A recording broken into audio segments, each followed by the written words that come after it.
আমার পেজে ক্যান্সারের মতো দুইটি রোগ ছিল, মানে দুইটি ইস্যু ছিল।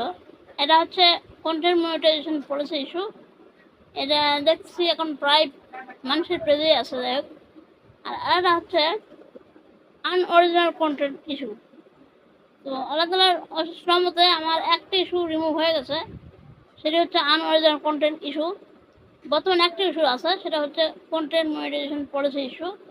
ওইটাও ইনশাল্লাহ রিমুভ হয়ে যাবে আল্লাহ তাআলার রহমতে। আপনারা যখন ভিডিওটা বেশি বেশি শেয়ার করেন, বেশি বেশি লাইক কমেন্ট করেন, তাহলে অবশ্য সেটিও আমার সেই ইস্যুটিও আমার দূর হয়ে যাবে।